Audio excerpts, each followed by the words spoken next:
أبشر بنيل المنى يا عاشق المصطفى أبشر بنيل المنى قد راك كأس الصفا صفا الصفا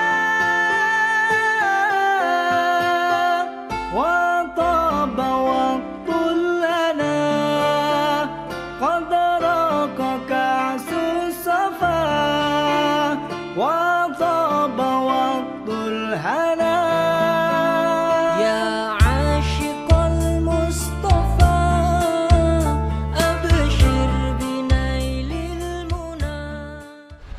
Yang terhormat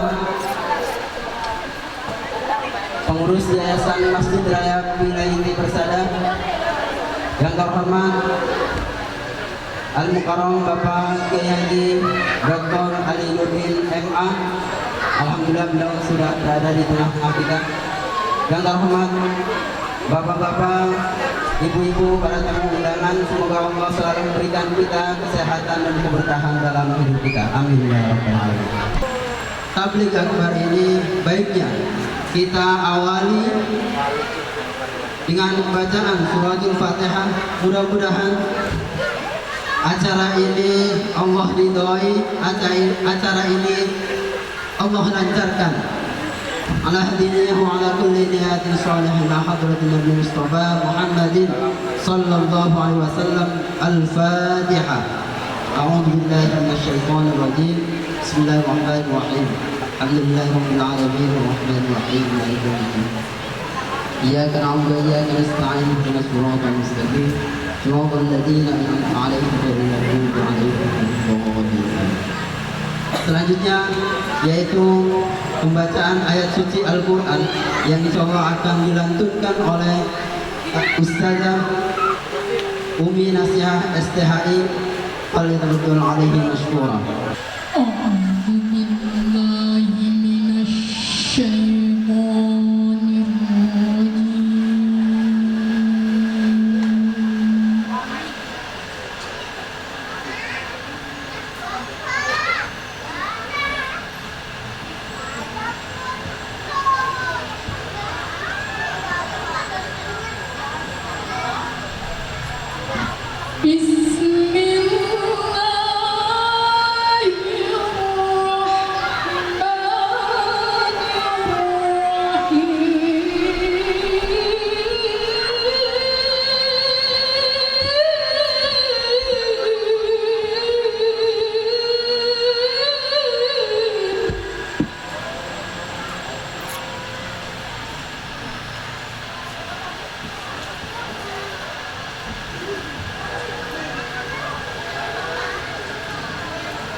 Selanjutnya yaitu sambutan yang pertama bahwa akan disampaikan oleh Ketua RW 19. Dalam hal ini akan disampaikan oleh Bapak dan kita suhud kepada beliau. Assalamualaikum warahmatullahi wabarakatuh. Alhamdulillahirabbil alamin wa bihi nasta'in ala umurid dunya waddin wassalatu wassalamu ala asrofil anbiya'i wa mursalin wa ala alihi wa ashabihi ajmain. Asyhadu an la ilaha illallah wahdahu la syarikalah wa asyhadu anna Muhammadan abduhu wa rasuluh la nabiyya ba'dah. Puji syukur kita panjatkan kehadirat Allah Subhanahu wa taala, di mana pada malam hari ini yang cerah ini kita diberikan nikmat kesehatan, bisa berkumpul di masjid yang kita cintai ini, serta salawat dan salam kepada junjungan kita Nabi besar Muhammad Sallallahu Alaihi Wasallam sebagai Nabi yang terakhir. Beliau memberikan pedoman hidup kepada kita umatnya. Insya Allah kita sebagai umat yang bertakwa dan mendapatkan syafaatnya nanti di yaumil akhir. Amin amin ya rabbal alamin. Selanjutnya sambutan yang kedua atas nama Ketua DKM Masjid Raya Villa Inti Persada yang insya Allah akan disampaikan oleh Ustaz Zarkasi Afif SGMA. Kepada beliau kami persilakan. Assalamualaikum warahmatullahi wabarakatuh. Alhamdulillah, salatu wassalamu ala rasulillah wa ala alihi wa sahbihi wa mawalah wa ba'd. Yang memuliakan Bapak RW Al-Mukarram Dr. Ali Nuruddin MA, Pembantu Rektor 3 Institut PTIP Jakarta, warga Villa Inti Persada, jamaah semuanya. Tadi sudah disampaikan laporan dari awal sampai akhir oleh Pak RW. Jadi saya hanya mengucapkan terima kasih kepada bapak-bapak, ibu-ibu, dan mohon maaf bila ada kekurangan dalam penyambutannya. Kita ingin menjadikan masjid ini masjid yang makmur dan bermanfaat. Dulu pernah kita punya cita-cita mencanangkan masjid ini akan menjadi salah satu pendukung kebangkitan Islam, gitu ya. Ya, itu. Dan arah ke sana sudah mulai dikit-dikit sudah mulai. Masjid sudah penuh, masjid subuh itu sudah penuh. Ini kita akan lebarkan sampai nanti ke sini. Mohon doanya. Ini semua karena dukungan para jamaah dan warga. Dan ada satu kegiatan dari anak remaja, nanti kita akan mengadakan turnamen futsal antar remaja masjid se-Tangsel. Nah, itu yang kita akan adakan. Karena melalui kegiatan-kegiatan seperti inilah mereka akan ke masjid dan akan menggairahkan masjid-masjid untuk mengadakan tim futsal dari masjid itu. Insya Allah dengan seperti ini mereka akan silaturahim, kemudian akan memakmurkan masjid setelah kita sudah tua-tua. Dan pada saatnya kita yang didoakan nantinya, mereka lah yang akan mengisi dan memakmurkan masjid kita semuanya. Kita berharap dan mohon dukungan, sekali lagi mohon doanya kepada Bapak Ibu semuanya. Demikian yang bisa disampaikan, mohon maaf. Assalamualaikum warahmatullahi wabarakatuh. Selanjutnya acara penceramah atau kita sebut biasa Mau'idatul Hasanah, insya Allah akan disampaikan oleh Ustaz Dr. Ali Nurdin SKMA, pimpinan Pondok Pesantren Nurul Quran dan Rektor Purek atau Purek 3 Institut Perguruan Tinggi Ilmu Al-Quran Jakarta. Assalamualaikum warahmatullahi wabarakatuh. Alhamdulillah, assalatu wassalamu ala rasulillah wa ala alihi wa sahbihi wa wala. La hawla wa la quwwata illa billah. Allahumma faqihna fid din wa 'allimna ta'wil amma ba'd. Pak RW, Anda dihormati, Ustaz Zakasi beserta segenap jajaran pengurus DKM, Ibu sekalian rahmatullah. Agak silot gimana Pak? Supaya agak silot. Saya takut grogi Pak kalau silot. Ini gimana cara? Gak apa ya Pak ya? Iya. Oke, baik. Baik, karena ini judulnya ini sholawat atau maulid Nabi, rasanya kurang tepat kalau belum membaca sholawat. Kita sholawatan dulu ya Pak ya? Iya. Kita sholawatan, mau apa Pak? Sholawat apa nih? Nari, paling juga nggak ikut atau nggak hafal gitu. Baik, kita sholawat badal saja ya. Salatullah salamullah ala taha rasulillah. Salatullah salamullah ala yasin habibillah. Bersama salatullah salamullah ala taha rasulillah. Salatullah salamullah ala yasin habibillah. Tawassalna bismillah wa bil hadi rasulillah wa kulli mujahidin lillah bi ahlil badri ya Allah. Salatullah salamullah ala taha rasulillah. Salatullah salamullah ala yasin habibillah. Ya, terima kasih sekalian. Baik, saya Ustaz usul untuk Ustaz Zar, dimana kalau tahun depan jadi kita tambahin pada festival tahfidz dan sholawat.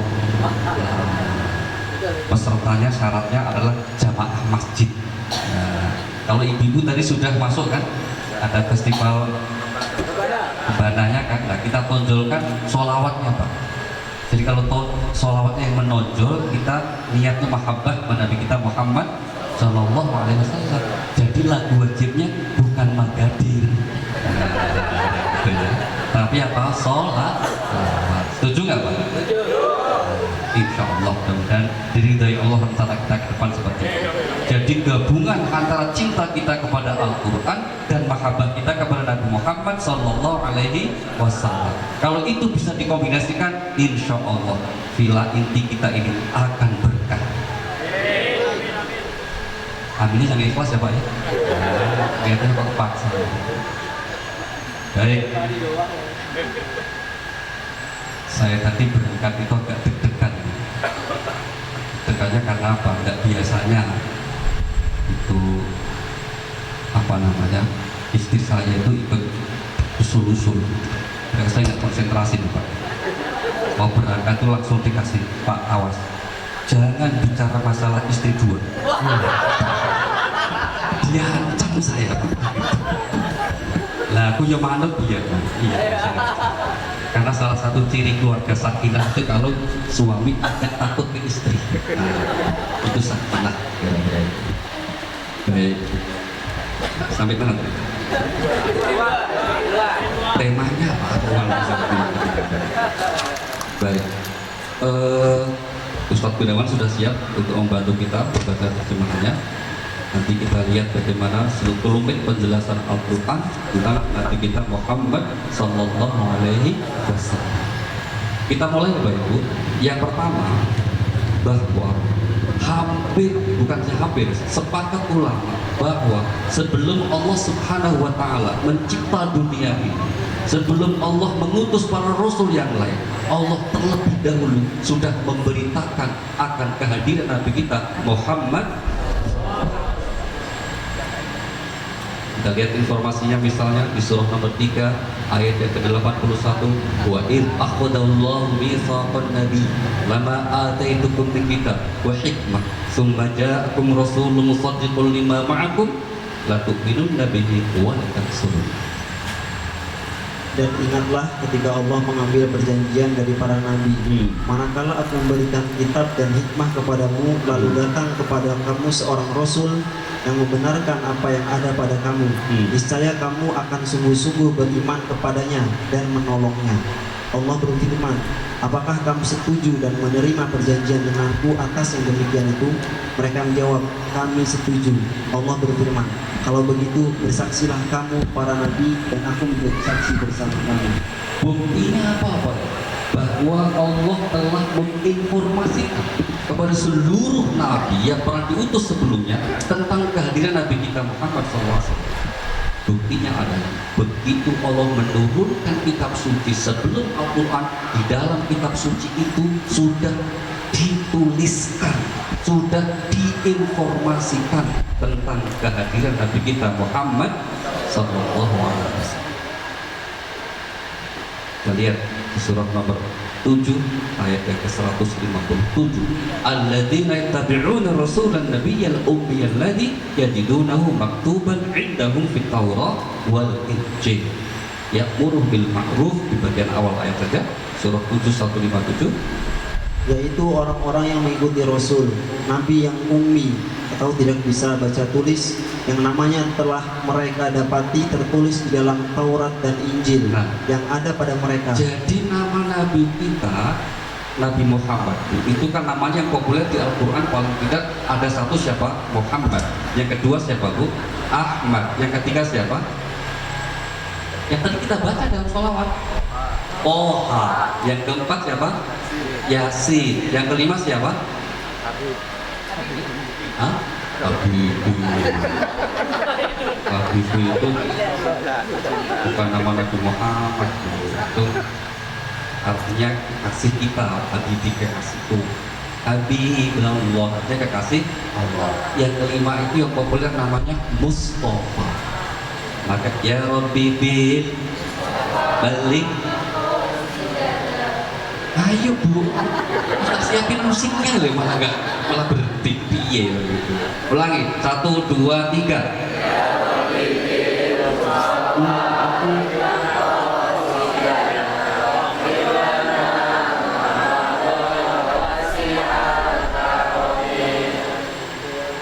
Wes. Nah, nanti dicicil lagi ya. Al-Mustafa. Nama Nabi kita yaitu Al-Mustafa, yang artinya apa? Yang terpilih. Dan nama Nabi kita, kata ayat tadi, sudah tertulis di dalam Taurat dan bahkan Bapak Ibu, saking jelasnya informasi tentang sifat Nabi kita itu di Taurat Injil, sampai Allah Subhanahu wa Ta'ala menginformasikan, menyamakan seperti seorang ayah yang kenal dengan anaknya. Surah 2 146, alladzina atainahumul kitab ya'rifunahu kama ya'rifuna abna'ahum wa inna fariqan minhum la yaktumunal haqqa wa hum ya'lamun. Surah 2 146. Orang-orang yang telah kami beri kitab Taurat dan Injil mengenalnya Muhammad, seperti mereka mengenal anak-anak mereka sendiri. Sesungguhnya sebagian mereka pasti menyembunyikan kebenaran, padahal mereka mengetahuinya. Abdullah bin Salam itu nama ulama yang tadinya seorang tokoh ahli kitab dan dia paham sekali tentang isi kitab Taurat dan Injil. Ditanya oleh salah seorang sahabat, benarkah informasi? Iya, itu benar sekali. Bahkan terkadang kami ragu tentang anak kami, bener nggak itu anak kandung kami. Tapi untuk informasi Nabi Muhammad kami tidak. Aslinya begitu. Kok sekarang nama Nabi Muhammad di Taurat Injil yang beredar kok nggak ada? Berarti apa? Ada yang mendelete, ada yang menghapus. Karena apa? Dianggap unfriend. Bukan lagi golongan, bukan lagi teman. Nah, itu yang bahasa ayat tadi, wa inna fariqam minhum, sekelompok mereka telah menyembunyikan kebenaran. Maka satu Bapak Ibu, Nabi kita, Nabi Muhammad SAW itu informasinya telah diberikan Allah. Kenapa? Karena memang Nabi kita yang paling mulia. Bahkan dalam sebuah riwayat menyatakan salah satu alasan Allah menciptakan alam semesta dan isinya itu juga karena apa? Karena Allah akan mengutus Nabi kita Muhammad Sallallahu Alaihi. Kemudian yang kedua, nomor 2 dari Maulid apa yang kita petik? Di dalam Al-Quran, Nabi yang disebut sebagai teladan yang baik atau uswatun itu cuma 2. Satu Nabi Ibrahim, yang kedua Nabi Muhammad SAW. Maka itu jadi bacaan sholawat kita tuh. Sholawat kita tuh kalau lagi tahiyat tuh sholawatnya kan mesti 2, Nabi kita dan Nabi Ibrahim. Pertanyaan saya, Nabi selain 2 itu baik nggak? Baik. Kenapa kok nggak disebut uswatun hasanah? Kok hanya Nabi Muhammad? Kenapa Pak Wahid? Kok nggak misalnya siapa? Nabi siapa Pak Wahid? Di luar 2 itu Nabi siapa misalnya? Musa. Kenapa kok Musa nggak disebut uswatun hasanah? Karena Nabi Musa itu hanya cocok untuk dicontoh oleh orang biasa. Beliau tidak punya pengalaman jadi pemimpin. Karena saat itu yang jadi pemimpin politiknya siapa? Fir'aun. Yang jadi pemimpin politik di Bani Israel siapa? Bukan Nabi Musa. Maka contohlah Nabi Musa. Kalau urusan politik gak ada. Orang biasa bisa. Nabi Musa. Nabi siapa lagi? Selain Nabi Musa siapa lagi Pak? Hah? Nabi Isa itu nggak pengalaman Pak jadi seorang suami. Nggak pernah menikah. Betul nggak? Jadi seorang bapak. Kenapa? Tidak punya pengalaman menikah. Nabi Isa itu cocoknya dicontoh untuk orang-orang yang masih muda, gitu ya. Maka kita bisa contoh Nabi Isa. Tapi kalau sudah jadi bapak, sudah jadi kakek, nggak bisa contoh Nabi Isa. Oh, beliau meninggal di usia 30 Pak, sangat muda. Maka tidak sesuai untuk dijadikan teladan yang baik. Nabi siapa lagi? Satu lagi Pak. Nabi Nuh itu wilayah Inggris zaman 90-an. Masih dikit warganya. Waktu itu paling Pak Hamdan, berapa orang tuh Pak? Waktu itu? 60. Loh, 60 orang. Sekarang berapa? Coba. 1.200 bayangkan apa ya? Dari 60 saat itu Nabi Nuh apa? Mimpinya orang sih, nggak pengalaman. Kaumnya itu sama kapal Pak. Itu pun sudah diperlukan pakai apa? Kalau menurut riwayat itu binatang ikut masuk kapal. Bayangkan itu. Seberapa banyak anggotanya kan Pak? Dikit sekali. Maka nggak pengalaman ngurusin orang banyak. Tapi kalau apa namanya Nabi kita Muhammad SAW, apapun dan siapapun pernah dialami Nabi kita Muhammad SAW, maka wajar kalau disebut sebagai uswatun. Nabi Nuh itu contohnya kalau keluarga punya masalah, misalnya beliau kan cobaannya menyangkut urusan istri dan anak, gitu? Anaknya durhaka, istrinya juga durhaka, tapi Nabi Nuh tetap sabar. Nabi Nuh tidak ambil formulir, dia ngambil formulir menceraikan istri, enggak, sabar dengan istrinya yang error itu, sabar. Di Al-Quran itu kan ada suaminya solih, istrinya error, Nabi Nuh dan Nabi Lot, ya kan? Istrinya solihah, suaminya error, siapa? Fir'aun. Suami istri dua-duanya error, siapa Pak? Suami istri dua-duanya error nih, gak bener nih. Di Al-Quran siapa? Abu Lahab, tabat siada, Abi Lahab. Ada juga suami istri dua-duanya solih-solihah, siapa? kita gitu loh Bu, nggak pede orang kita insya Allah, amin gitu loh Pak. Kok kelihatannya nggak percaya diri ya Pak? Kalau suami istri solihah itu janji Allah apa? Nanti reuni di surga Pak. Mau nggak Bu sama bapak nanti di surga Bu? Mau nggak Bu? Di mana-mana kalau saya nanya istri mesti semangat. Mau Pak. Sekarang saya nanya suami ya, mau nggak Pak? Lo nggak jawab, nggak tahu kenapa itu. Di mana masih nggak jawab Bu? Mau nggak Pak sama istri di surga ya? Nunduk gitu loh Bu itu. Malah bisik sama samping yang 4 lo lagi katanya. Rasulullah sangat wajar disebut uswatun hasanah. Tapi berkali-kali kita sampaikan dalam berbagai khotbah itu, bukan berarti semua yang dilakukan Rasulullah itu harus kita contoh, harus kita teladani. Perbuatan Nabi itu bisa kita kelompokkan menjadi 3. Satu, yang memang harus kita ikuti. Itulah mengapa di Al-Quran selalu dikatakan Ati'ullaha wa ati'ur, taatilah Allah dan taatilah Rasul. Tidak ada di Al-Quran mengatakan taatilah Allah dan taatilah Muhammad, tapi taatilah Rasul. Yang kita ikuti apa? Risalahnya. Yang kita itu apa? Ajarannya. Maka segala hal yang berkaitan dengan ajaran kita ikuti.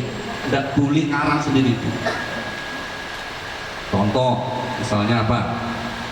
Kalau sholat itu ikut tata cara Nabi, ya kan?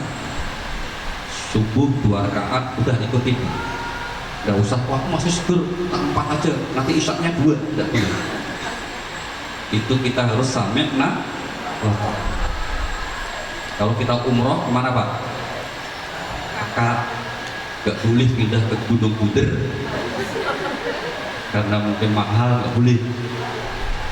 Nah ini Ustaz Zar baru pulang dari umroh ini. Jadi malaikat masih banyak nih Pak. Penting nanti yang mimpin doa harus beliau. Banyak malaikat yang gitu. Baru berapa hari Ustaz? Loh baru 4 hari lah.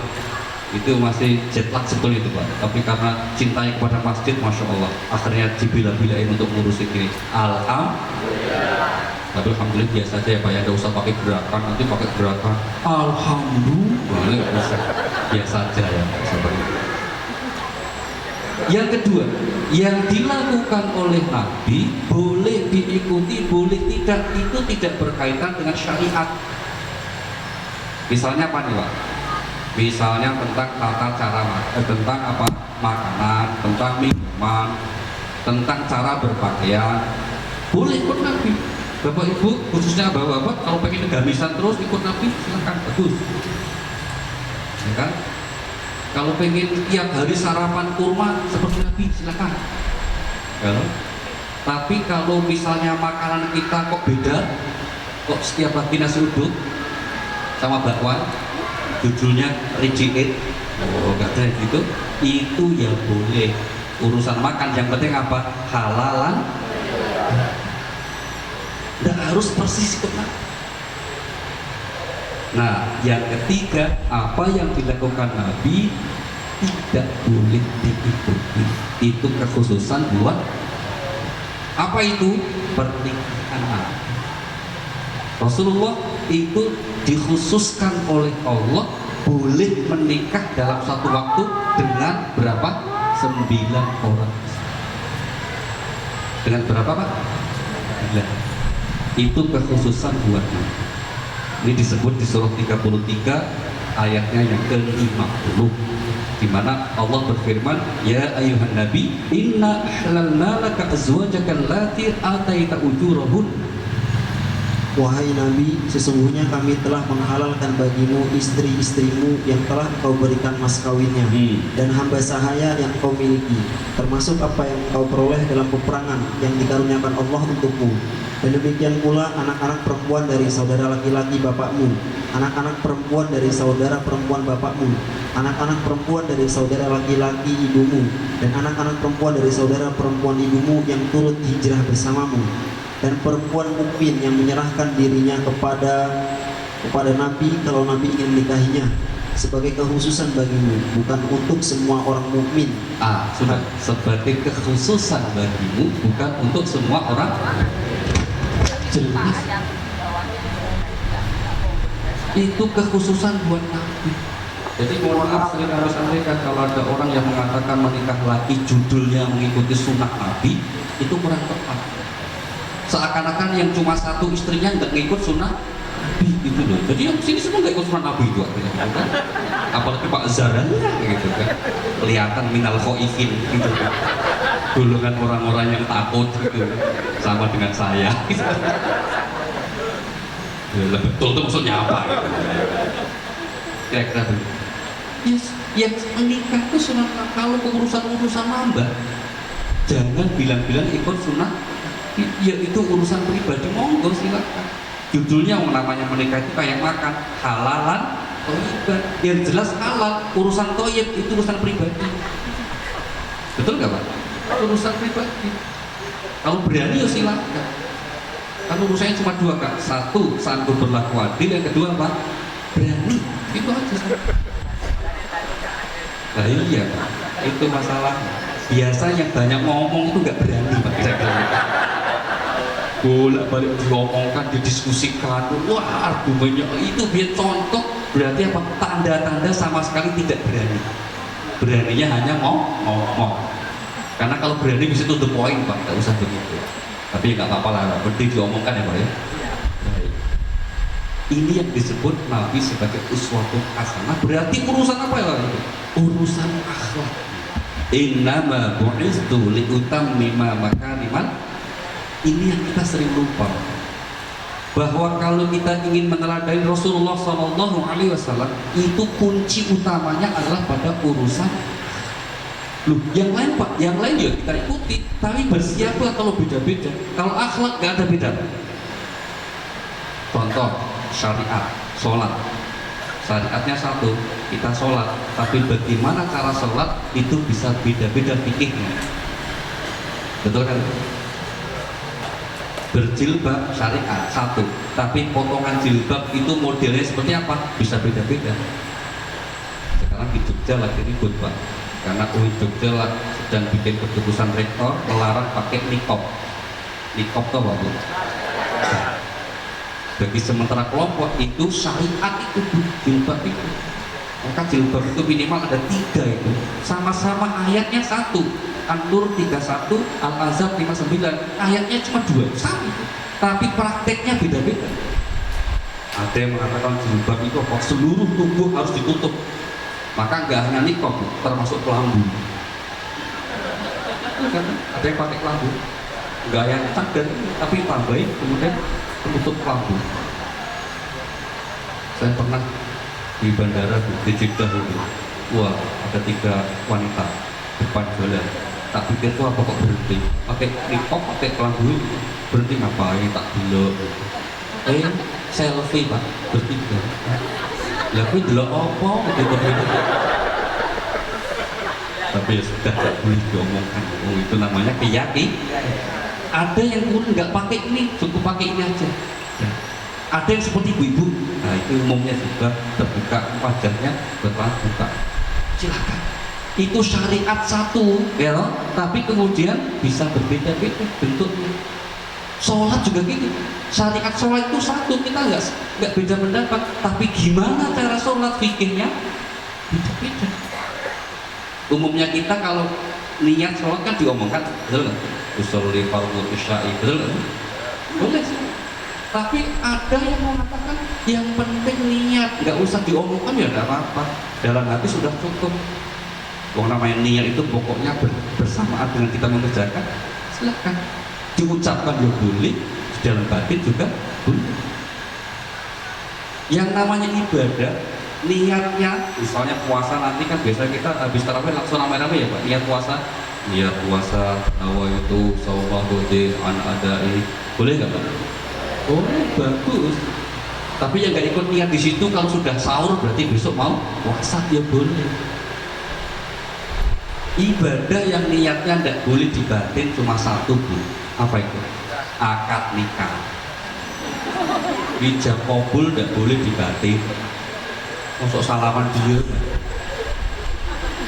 Apanya sih? Kenceng ngomongnya.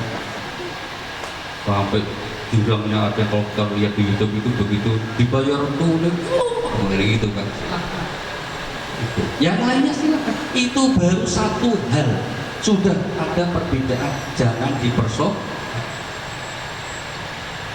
Maka kita sepakat masjid kita ini, kalau kemudian ini kita jadikan sebagai sarana untuk memperkuat ukhuwah apa itu, jangan menjadi terpecah-pecah hanya gara-gara urusan yang tidak penting. Karena ada banyak kawan atau kelompok yang seringkali tidak sadar itu mengoyak ukhuwah persaudaraan pertemanan kita hanya gara-gara urusan yang tidak penting, yang katanya itu urusan ibadah. Contoh, habis sholat diajak salaman nggak mau. Alasannya apa? Maaf, Nabi nggak mengajarkan. Padahal gini nggak diajarkan Nabi juga ya. Ya kan? Terus gimana? Ya mestinya ya jangan sampai mutus silaturahmi. Namanya orang habis sholat kan ngapa-ngapain boleh nggak? Betul nggak? Buka HP boleh nggak? Habis sholat. Yang tidak boleh itu di dalam sholat salaman. Baru lihat kan? Batal itu Bu. Selesai solusi makan. Nah, mari kita usahakan ikhtiar untuk selalu meneladani akhlak Rasulullah Sallallahu Alaihi. Apa bukti bahwa itu? Di Al-Quran disebut orang baik itu kalau akhlaknya baik. Saya ulangi, disebut orang baik itu kalau akhlaknya, mau pakai kata apa? Al-muttaqun, al-mu'minun, ibadur rahman. Semuanya cirinya yang paling menonjol adalah akhlaknya yang baik. Jadi kalau ada orang beragama tapi akhlaknya buruk, meskipun katanya kuat imannya, itu maaf, berarti tidak benar. Satu. Yang kedua, parameter kita beragama akhlak itu apa? Tujuan semua ibadah yang disyariatkan Allah adalah membangun akhlak yang baik. Sholat itu tujuannya supaya apa? Kita berakhlak yang baik. Maka Allah mengecam kalau ada orang yang rajin sholat tapi pelit. Fawailul lil musallin. Betul nggak? Alladzina hum an sholatihim. Celakalah orang yang sholat, yaitu orang yang apa? Yang lalai bukan dalam sholatnya, dari sholatnya. Seandainya ayatnya mengatakan alladzina hum fi sholatihim sahun, kita kena terus. Sholat kita kadang-kadang kan Allahu Akbar, peringkat jemuran, peringkat masakan gitu kan, Bang. Itu nggak dikecam tuh, nggak apa-apa yang begitu, banyak temennya. Nggak usah khawatir. Tapi jangan sampai sambil nonton TV loh tuh. Ini sholat di depan TV, volumenya dikecilin. Allahu Akbar. Nggak boleh. Manusia itu cuma punya satu hati, kata Allah. Allah tidak menjadikan dua hati dalam rongga dada manusia, hanya satu. Maka manusia itu tidak punya kemampuan multitasking. Multitasking itu apa? Sambil dengerin musik, main game, kayak itu kadang-kadang gitu kan. Maka sekarang kan lagi dikampanyekan polisi tuh, kalau ada orang nyopir tapi kelihatan jawab telepon ditangkap, karena emang aslinya kita nggak punya multitasking. Mungkin kalau nggak sedang jalan, ibu bisa dua hal. Contohnya, ibu sambil masak goreng-goreng, sambil terima telepon bisa. Oh iya jadi toh, ya udah aku tak tunggu nanti ya, bisa itu Bu. Tapi tiga nggak bisa. Ibu sambil goreng, jawab telepon, nonton TV, nggak bisa. Oh jadi toh, oh nggak bisa, nggak bisa, secanggih apapun nggak bisa, hanya satu. Nah satu itu cara didiknya apa? Ibadah. Maka kemudian ibadah itu tujuannya bangun akhlak yang bagus. Bukti sholatnya apa? Kalau sholat maka judulnya salam. Orang sholatnya bagus itu kalau damai dengan tetangga, damai dengan sekelilingnya, maka dua-duanya salam. Assalamualaikum. Assalamualaikum, gak boleh dijawab Bu. Assalamualaikum, waalaikumsalam, gak boleh. Salam ya gak boleh dijawab, itu salam dalam sholat. Kalau ceramah harus wajib dijawab. Assalamualaikum, wajib Pak. Dalam sholat gak boleh dijawab. Imamnya salam, Pak Gunawan salam, Assalamualaikum. Gak boleh. Ada lagi satu lagi jenis salamnya apa? Salam yang boleh jawabannya itu nggak mau kita dengar. Bapak kalau ziarah, assalamualaikum ya ahli kubur, dijawab, tapi pasti nggak mau dengar loh. Kabur gitu. Assalamualaikum ya ahli kubur, waalaikumsalam. Tapi mereka jawab. Sudah, kita kembali. Maka akhlaknya itu ukuran salam damai. Jadi kalau ada orang yang rajin sholat, tapi kok maaf, nggak akur sama keluarga, nggak akur sama tetangga, nggak akur sama siapa lagi, temen kantor, itu namanya sholatnya maaf pret. Pretnya apa? Nggak bernilai, nggak bermakna.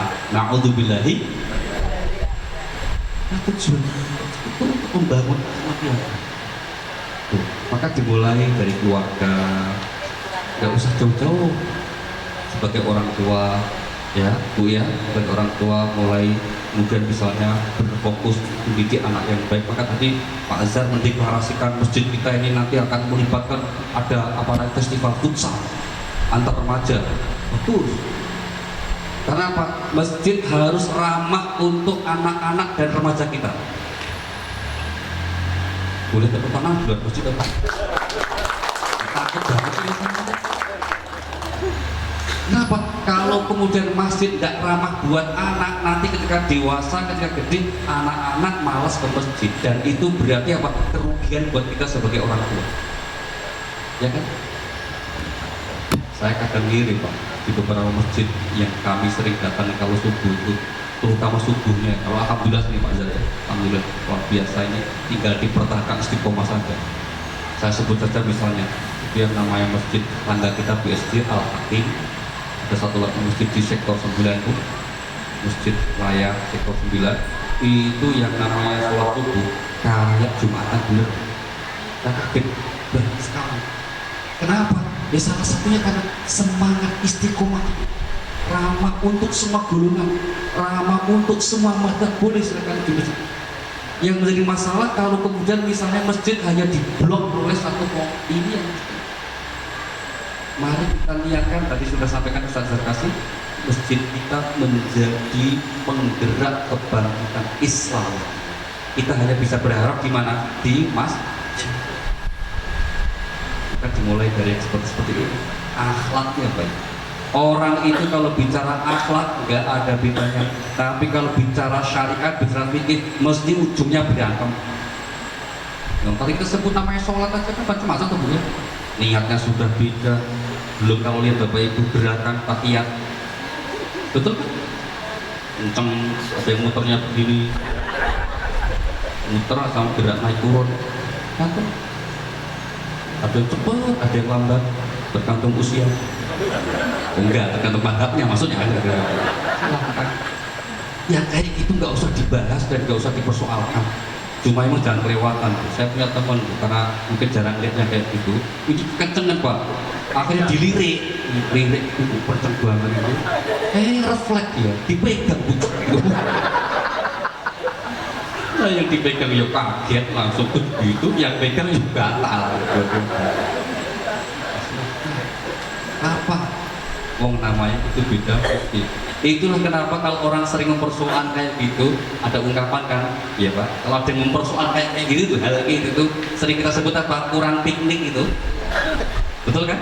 Nggak pernah lihat di tempat lain yang biasa. Kurang piknik namanya. Maka penting pengajian Pak Zar, mungkin suatu saat ada gathering kemana gitu.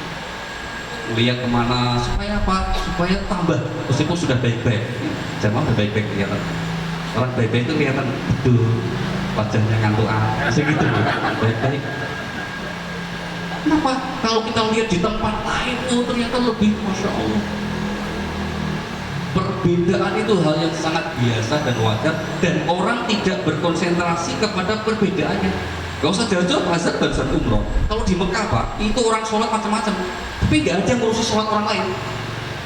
Allahu Akbar, lihat depannya sholatnya gini, gak langsung kemudian didelok terus langsung kok sholatnya gini Pak, gak gitu.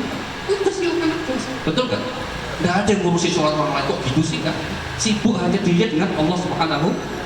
Mestinya dibawa ke sini ya gitu loh. Untuk urusan yang beda, mari bertoleran. Tapi untuk urusan yang sama, mari bekerja sama. Itu judul. Kan banyak kita yang satu loh. Allah kita satu nggak? Allahnya sini dengan Allahnya Pamulang sono Pak, sama. Nggak beda. Allahnya orang Indonesia dengan Allahnya orang Arab sama nggak Bu? Sama, nggak beda. Allah kita satu. Quran kita satu nggak? Satu. Al-Quran kita. Rasul kita, kiblat kita, banyak yang satu, banyak yang sama. Nah terus kok ribut ya, ngapa yang ributin? Nah ini yang saya kira apa-apa? Kita meneladani akhlak Rasulullah SAW dengan cara apa? Menguatkan ukhuwah, menguatkan Ini segmen pertama supaya agak sedikit loadingnya nggak lama-lama. Kita sholawat. Salatullah salamullah ala toha rasulillah. Salatullah salamullah ala yasin habibillah. Salatullah salamullah ala toha rasulillah. Salatullah salamullah ala yasin habibillah. Bagian kedua, kita mau bicara akhlak Nabi, gimana cara bangunnya. Apa Bu? Bagaimana cara membangun. Kita sepakat bahwa itu penting sekali. Tetapi cara membangun ini yang kemudian, cara membangun, cara mendidik yang mohon maaf kita belum punya teori. Maka saya kira kita akan bekerja sama di mana masjid ini menjadi tempat lagi kebangkitan itu dimulai menularkan cara bangun juga. Contoh Bapak, misalnya ya, bisa nggak misalnya kita dari masjid ini kemudian mulai menggarap hal-hal yang kemudian mungkin selama ini tidak tersentuh. Tadi siang kami itu ada satu diskusi dengan para guru dan saya lihat di sekolah itu 15.000 meter persegi lokasinya itu kok bersih. Saya tanya, itu Pak Bu jelaskan itu kita punya tempat khusus sampah Pak. Jadi sampah dari sekolah ini tidak ada satupun yang keluar. Semuanya sudah menjadi kehidupan siklus. Nah, kalau kita sepakat an-nadhafatu minal, kebersihan sebagian dari saya yakin masjid kita bisa menjadi pelopor Bapak. Untuk apa? Untuk kehidupan yang lebih bersih, yang lebih baik di lingkungan kita. Dan pasti Pak RW juga setuju. Setuju Pak RW? Pak RW setuju? Setuju. Nah, tepuk tangan buat Pak RW.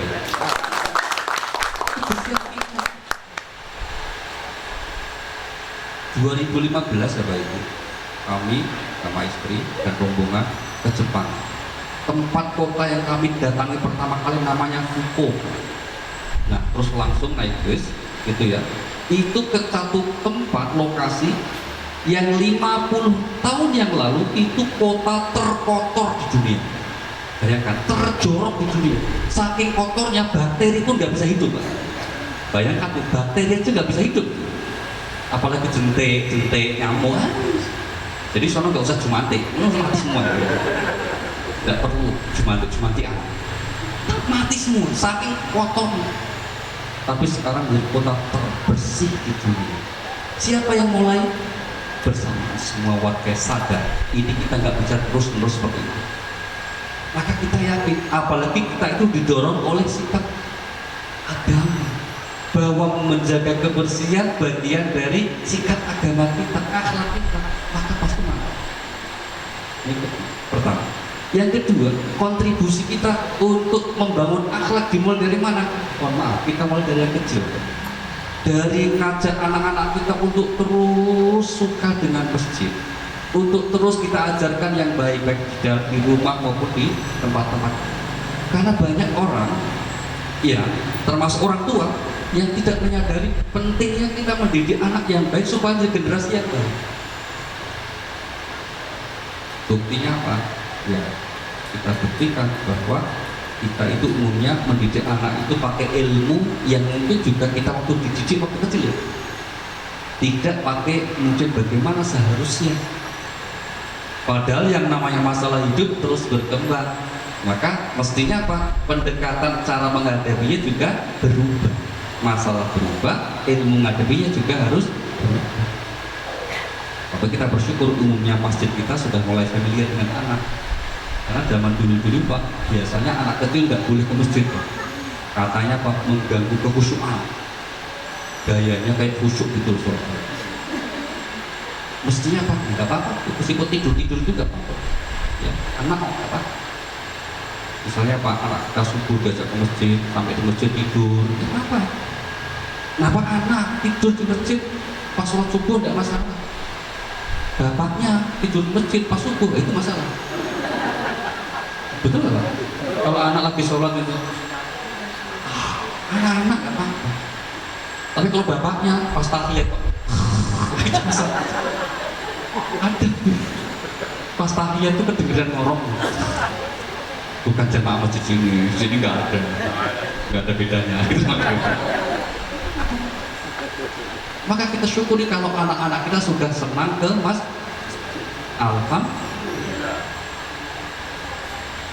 Termasuk seringkali memang kita menghadapi anak-anak kita itu kayak kelewatan kan.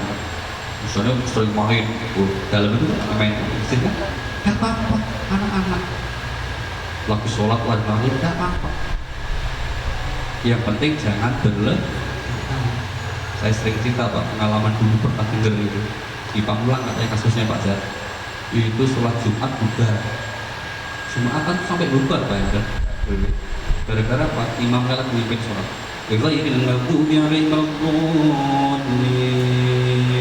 Belakang ada anak ngeletuk. Semuanya bilang apa? Dia bilang apa itu? Imamnya ketawa.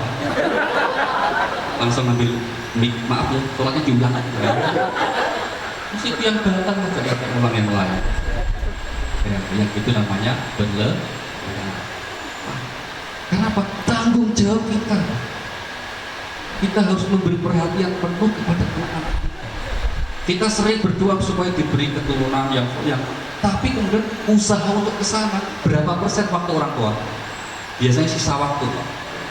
Nanti setelah kita beranjak, mohon maaf, namanya DLU, Pak DLU Pak? Gejala lanjut usia. Itu baru nyadari betapa pentingnya kita mendidik anak yang baik supaya jadi anak-anak yang solih dan saleh. Memang Al-Quran juga mengatakan, ketahuilah harta dan anakmu adalah cobaan. Kalau cobaan maka ya harus sabar sebagai orang tua. Nah akhlaknya terhadap anak itu cerminan diri kita nanti. Maka hikmah maulid saya kira meneguhkan kembali sikap orang tua mendidik anak yang baik. Saya pernah bilang ke Pak Presiden Indonesia ini Pak, semuanya ada hubungannya dengan anak. Direkam ya Pak, direkam. Ya off the record ya Pak. Jadi hilang ya Pak, dihapus ya Pak. Ya, off the record. Presiden Indonesia semuanya ada hubungannya dengan presiden pertama itu katanya anaknya di mana-mana. Betul nggak Pak? Pak Karno kan banyak anak. Yang kedua, presiden kedua siapa? Pak Harto itu beliau orang baik, jatuhnya gara-gara anak lagi. Presiden ketiga siapa? Pak Habibie itu wajahnya seperti anak-anak. Meskipun sudah sepuh pun kelihatan tipis ya Pak ya. Yang keempat siapa? Gus Dur itu kemana-mana dituntun anak. Dan Mbak Yeni itu Gus Dur. Yang kelima siapa? Bu Mega itu selama menjabat pendiam banget, seperti orang mau melahirkan anak. Terus pokoknya dipas-paskan keren gitu. Nah, udah kita teruskan. Mancing ini. Tuh, agak takut tuh anjing ini. Saya takut ada intel nih. Ini aman ya Pak ya? Pak SBY katanya takut sama anak. Nah, udah selesai nih, kita terusin. Udah. Hah? Masih dinas itu loh kan. Kalau udah pensiun ini bahaya kalau masuk dinas itu. Nanti kalau udah pensiun baru saya kasih tahu kenapa. Nanti kita bikin asal lagi pensiun. Penting apa itu? Sebagai bentuk investasi kita dunia dan akhirat. Apa? Akhlak yang baik. Nah, akhlak yang baik akan menjadikan orang yang bahagia. Kecerdasan paling tinggi dalam kehidupan manusia itu adalah orang yang bisa selalu bahagia dalam kehidupan apapun. Dan itu syaratnya apa? Dengan akhlak yang baik. Akhlak yang baik maka akan bahagia. Dan itulah orang yang paling cerdas. Jadi judulnya apa? Surah 64 ayat 16. Fattaqullah mastata'tum wasma'u wa athi'u wa aqbidu khairul li anfusikum. Surahnya 64 At-Taghabun ayat yang ke-16. Di mana Allah mengatakan di akhir ayat, wa may yuqashuh an nafsihi fa ulaika humul muflihun. Maka bertakwalah kamu kepada Allah menurut kesanggupanmu, Iya. dan dengarlah serta taatlah, dan infakkanlah harta yang baik untuk dirimu. Dan barang siapa dijaga dirinya dari kekikiran, mereka itulah orang-orang yang beruntung. Kalimat terakhir Pak, perhatikan. Barang siapa yang tidak pelit, yang baik sosialnya, akhlaknya bagus, maka hidupnya akan selalu beruntung. Hidup paling enak jadi orang beruntung. Orang bodoh kalah sama orang pintar. Orang pintar sering kalah sama orang licik. Orang licik kalah sama orang bejo. Tahu bejo Pak? Beruntung. Nah supaya beruntung terus bagaimana? Jadilah orang yang Bapak Ibu pernah dengar namanya Jack Ma? Jack Ma, orang terkaya se-Cina Pak. Orang terkaya se-Cina. Dia bilang apa? Saya tidak ingin mengajari anak saya jadi nomor 1, jadi ranking 1, enggak, karena itu tidak menjamin apa. Tapi saya ingin ajarkan anak saya supaya orang yang baiknya, kebaikannya, karena itu yang menjamin. Nah ini yang ngomong orang non muslim, ya karena ini universal. Siapapun yang baik itu pasti hidupnya beruntung. Tuhan nggak melihat dia apakah muslim atau muslim. Kalau dia akhlaknya bagus, sosialnya bagus, disukai orang, hidupnya jadi orang beruntung di mana saja. Sebaliknya orang itu kalau pelit, egois, individualis, pasti nggak disukai orang, betul nggak? Saking jeleknya pelit itu, bahkan sesama orang pelit nggak suka. Loh ini serius ini, nggak suka. Kenapa? Saking jeleknya. Ada ibu-ibu majelis taklim tuh, mau bikin acara di luar jalan-jalan, ada yang usul sama panitia, tuh nggak usah dibaca. Kenapa?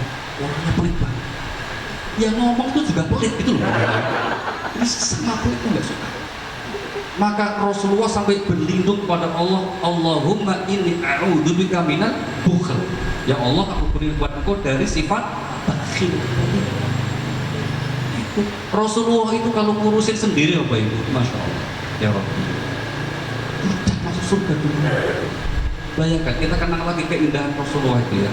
Nabi Allah abadikan sifat utamanya.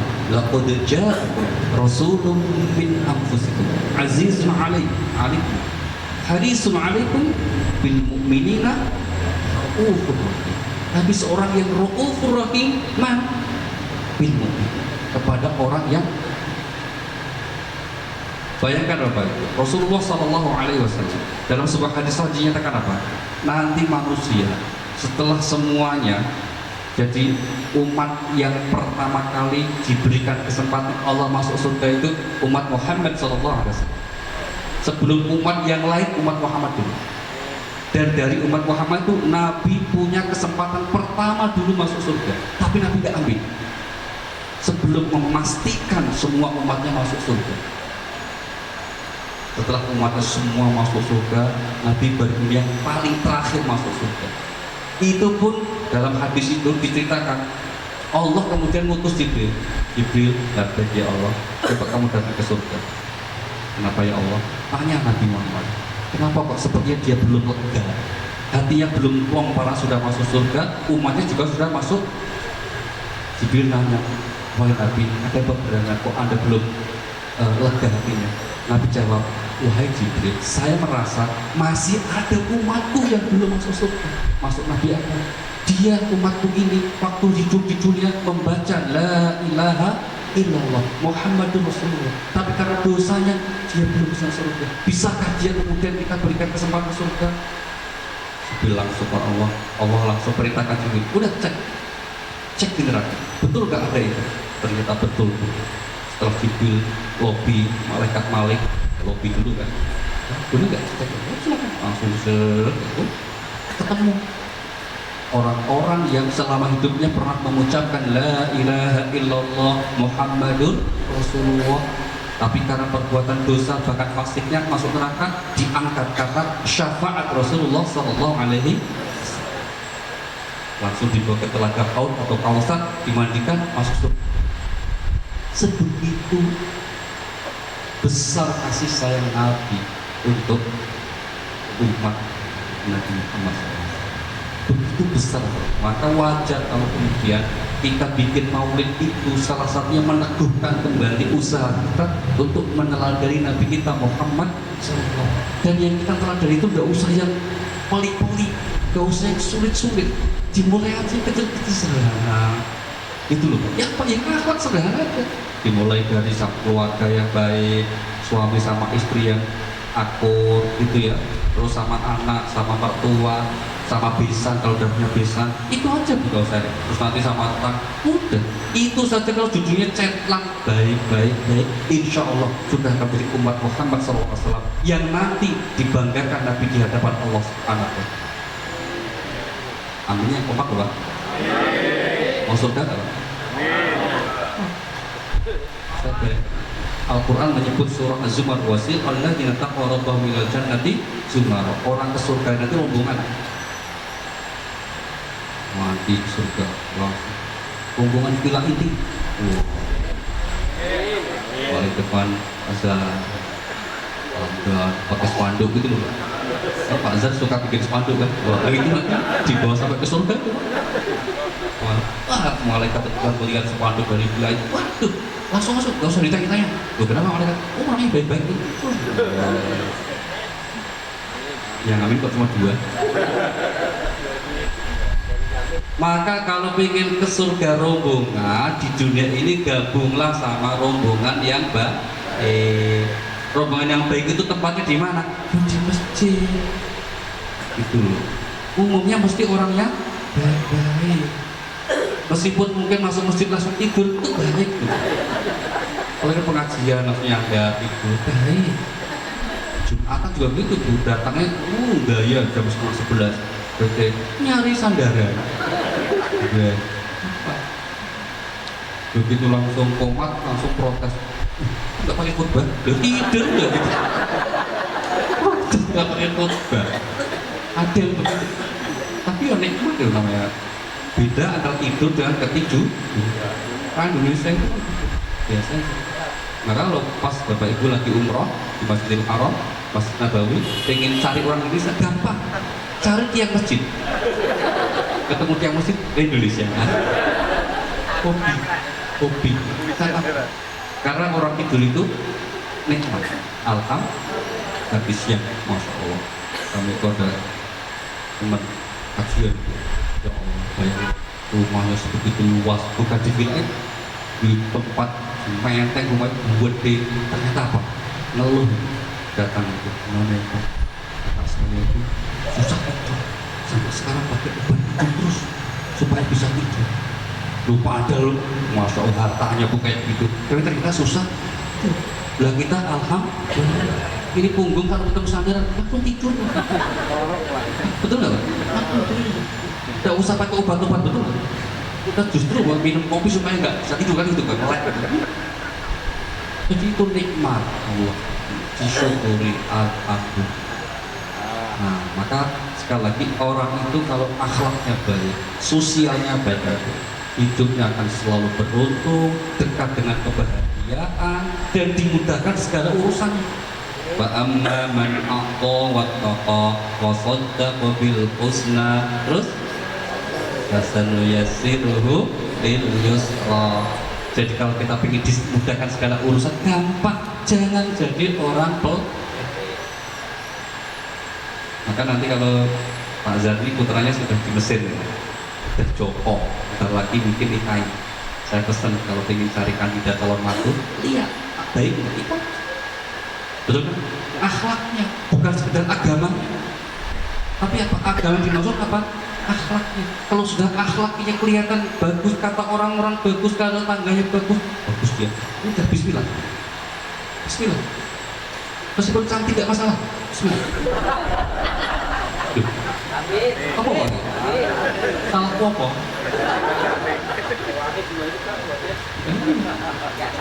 Tidak masalah.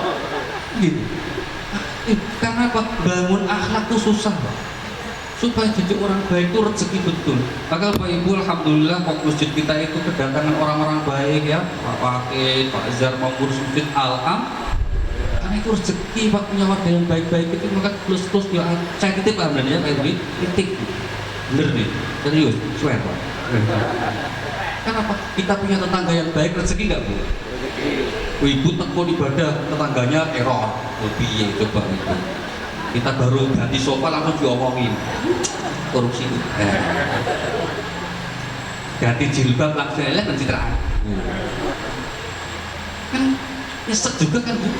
Sakitnya di sini juga itu mau ketemunya kayak gitu, tapi kok baik-baik. Nah, itu. Meskipun seandainya betul kejadian kayak gitu, ya harus sabar. Namanya hidup gak bisa milih dalam hal seperti itu. Sabar. Nah, inilah saya Bapak Ibu, akhlak yang harus kita contoh dan teladan Rasulullah SAW, segala sesuatunya mengatakan kebaikan. Termasuk salah satu sikap akhlak yang baik itu, kalau pengajian jangan panjang-panjang. Itu akhlak yang baik, betul nggak? Udah malam jangan panjang-panjang. Saya tahu ini besok ada yang mau gue, betul? Pak Heri mau gue udah bikin jadwal. Nah, itu lagi chatting sama teman gue sih. Tuh, jadi besok mungkin ada yang apalagi tenis masih ada Pak? Ambil tenis. Mancing. Oh, apalagi mancing itu butuh energi dan butuh bekal. Maka hari ini habis pengajian langsung pulang ya Pak ya. Nah, langsung pulang istirahat. Ya bolehlah nanti ngobrol-ngobrol dulu sama istri dikit. Ya, tapi terus istirahat supaya besok kemudian bisa seger kembali untuk aktivitas yang lebih baik. Nah, salah satu hasil dari festival takbir kita, dari maulid Nabi kita adalah salah satu yang penting kita semakin istiqomah berakhlak yang baik. Karena sudah amin sudah selesai. Baik, demikian Bapak sekalian. Sekali lagi kami ucapkan selamat ke teman-teman di Masjid Raya Wilayah kita ini, dan tentu saja kita juga akan sangat senang kalau kemudian mungkin kedepannya kita akan semakin banyak berkolaborasi, bekerja sama untuk demi kemaslahatan kita semuanya, demi kebaikan kita semuanya. Dan sebagai bagian penutup, sebelum kawan tutup, mungkin nggak ada salahnya untuk menguatkan semangat kita Bapak Ibu.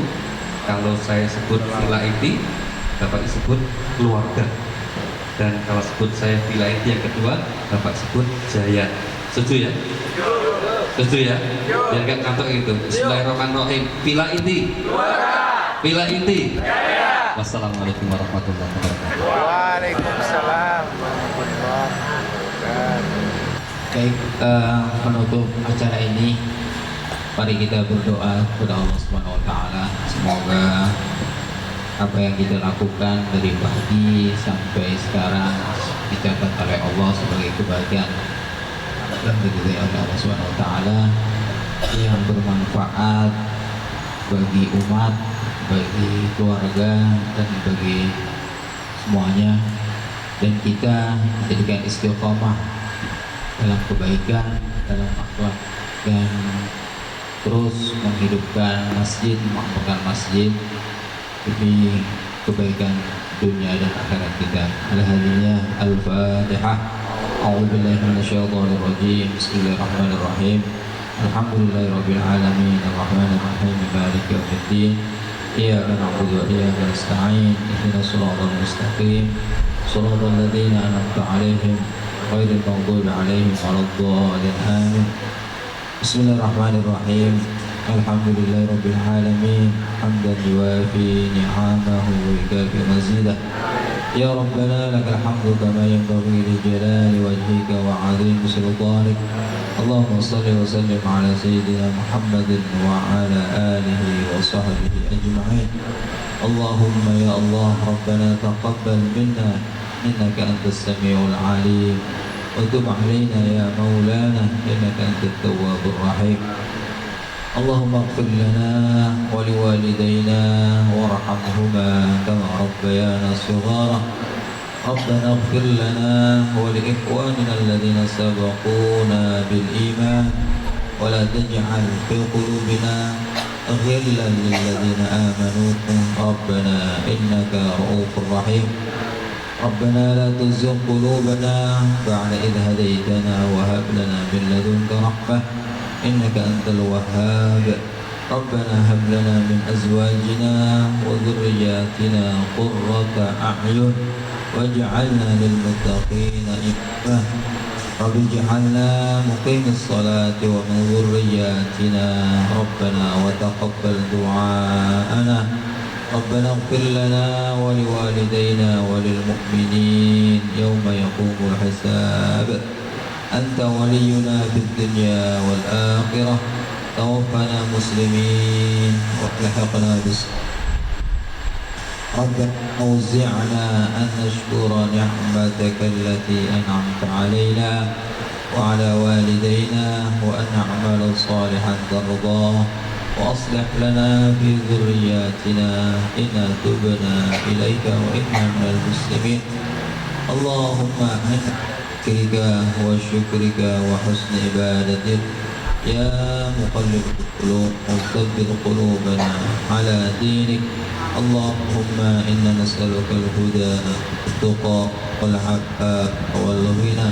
ربنا إنا نسألك من خير ما سألك منه عبدك ونبيك محمد صلى الله عليه وسلم، ونعوذ بك من شر ما استعاذك منه عبدك ونبيك محمد صلى الله عليه وسلم. ربنا آتنا في الدنيا حسنة وفي الآخرة حسنة وقنا عذاب النار. وصلى الله على سيدنا محمد وآله وبارك وسلم والحمد لله رب العالمين. Dengan berakhirnya doa tadi berarti kesunahan acara pada malam hari ini telah berakhir, dan mohon maaf, dan kita juga selalu berdoa mudah-mudahan kita semuanya selalu istiqomah dalam kebaikan dan juga selalu diberikan ketabahan dan keberkahan dalam hidup kita semuanya. Dan kami sebagai pembawa acara mohon maaf jika ada kata-kata yang kurang berkenan di hati Bapak Ibu semuanya. Kami akhiri. Wassalamualaikum warahmatullahi wabarakatuh. Dan kita baca dengan bacaan hamdalah. Alhamdulillah.